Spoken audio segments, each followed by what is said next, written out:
no, ang strength conditioning coach ay sigurado talagang walang makakatalo kay Casimero. Ang problema daw kay Casimero, mga idol, ay hindi makuha ang tamang timbang.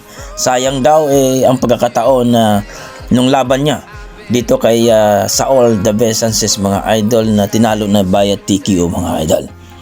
No?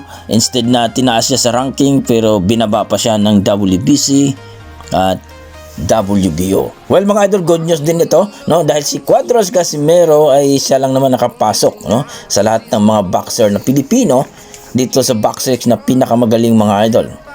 Nangunguna nga dyan itong si Cuadras Casimero.